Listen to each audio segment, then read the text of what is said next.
Paul Molitor, this is a rarity, a guy who's already in the Hall of Fame taking over his first managerial job. He's just the third guy to do it.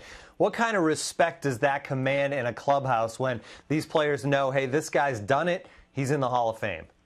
Well, I think that is one part of the equation, but the other part is the work he's already done up and down the organization. Now, Brian Dozier will tell you he made me a better base runner. You know, Tim, I don't know how it's going to work out, but in terms of fit, it's about as perfect a fit as you can get. This guy was a coach for Tom Kelly, which amounts to going to the graduate school of managing and baseball. He's a St. Paul native, played for the Gophers right there, and has dedicated himself to sort of learning every aspect of the game.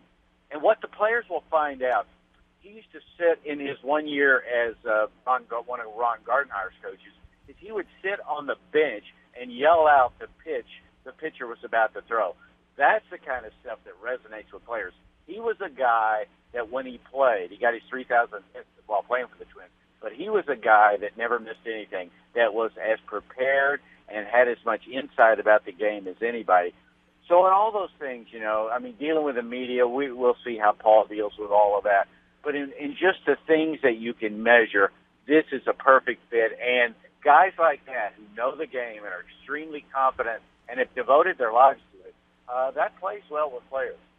When you think about great players becoming coaches, managers, in all sports, sometimes there's some concern about that as to whether they maybe hold other players into too high a standard. But it seems like when you look at what Molitor has already done as a coach, as an instructor, that doesn't seem like it'll be an issue here.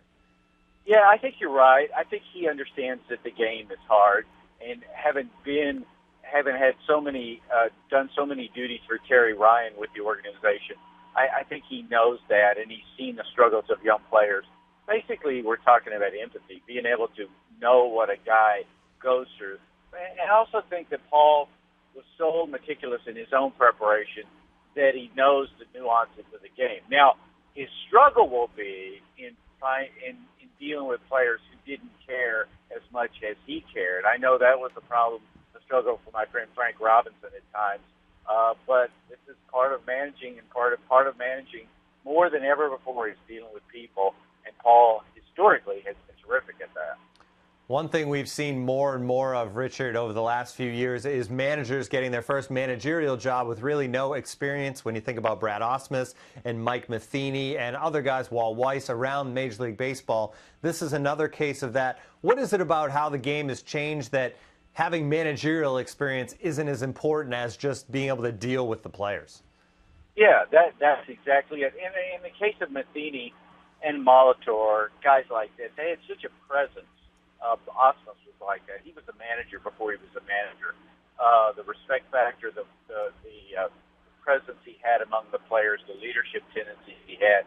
And I think what it tells you is that baseball people have decided, look, if a guy is smart, he knows the game, and he has people skills, and he's willing to listen, we're gonna put great baseball people around him. I looked in the Detroit dugout this year, and there would be Gene Lamont on one side of Brad Ausmus and Jeff Jones on the other. That's about 60 years of experience there.